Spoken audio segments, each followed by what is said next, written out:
This is a red velvet funnel cake. It's a fair favorite that puts just about anyone in the carnival spirit. But if this is not your thing, then perhaps the rides are. That is, unless something goes wrong, like it did 3 years ago in North Louisiana. 911, emergency. Yes, I'm at the state fair, and there's a ride on top of a kid. There's a what? There's a ride. There's a kid stuck under one of these rides, and we cannot get it up. That 911 call was placed seconds after 4-year-old Sheldon Lewis was pinned beneath the demolition derby ride at the state fair in Shreveport. Yes, he's unconscious. He doesn't have a pulse. And he's not breathing? No, we're trying to get him out from under the car so we can do CPR. 20 minutes later, the little boy was pulled out and rushed to a hospital. The investigation by the state fire marshal's office revealed another child getting off the ride pressed the start button, pinning Lewis underneath, nearly costing him his life. But the boy pulled through and a year later was in a wheelchair.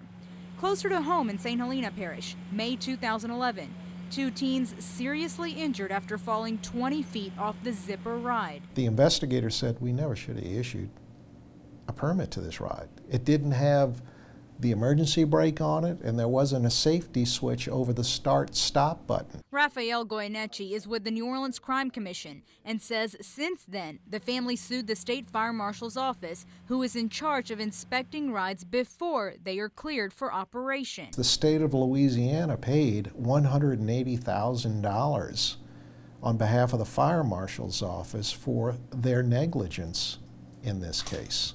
According to state law, the fire marshal's office inspects rides, and if there may be a substantial probability of death or serious physical injury to the public from its continued use, a notice of violation shall be given in writing to the operator of the amusement ride or attraction. All rides are inspected annually and licensed by the state. We did 300 ride setups just last weekend across the state. In the St. Helena case, State Fire Marshal Butch Browning says the operator of the zipper modified the ride after inspectors had given it the all clear. So now the policy has changed. We have a checklist that we make the owners sign.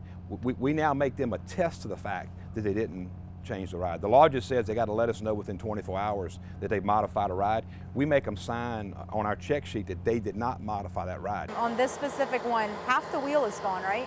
The 9 News investigators tagged along as inspectors went through their checklist in preparation for the ongoing Greater Baton Rouge State Fair. Check the latch, check the lap bar, make sure it's in good working condition, make sure it's secure. Inspectors check every lock and tub of all 42 rides. You ready to operate the ride, sir? Yeah. Okay, let's go ahead and operate it. Plus, they check to make sure the barricade is far out enough to avoid people in line from reaching out to riders. In this case, it's not. Fencing still needs to come back. On to the tilt-a-whirl. A look beneath at the pins and wheels reveals 2 wheels must be replaced. This can slide off the track and the ride start to collapse. And until the wheels are replaced, they don't get the go. Right. On the Ferris wheel, the blocking needs to be changed. Blocking has to be at least as wide, if not wider, than the base itself, and it needs to be tightened up.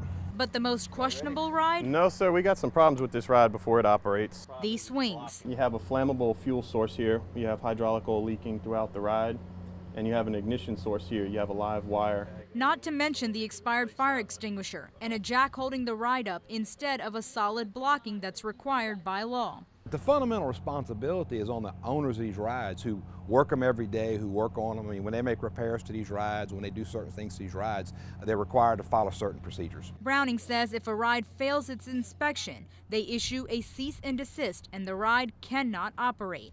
As the Greater Baton Rouge Fair gets underway for its 49th year. It's a year-round project. Chairman Cliff Barden says they have a stellar safety record with no major injuries. They've been with the same ride provider for decades, Midway, who is licensed and inspected by the state. Anything that we've had as far as a ride issue has just been either normal maintenance or something that developed during the run and had to be repaired, which can happen to anything mechanical. And all that stuff is just fixed overnight. The next day it's back up and running. All of the rides that inspectors found potential problems with at the state fair were repaired prior to the fair opening. Now, Louisiana is one of only a handful of states in the country that requires rides to be inspected for safety prior to them being cleared for operation.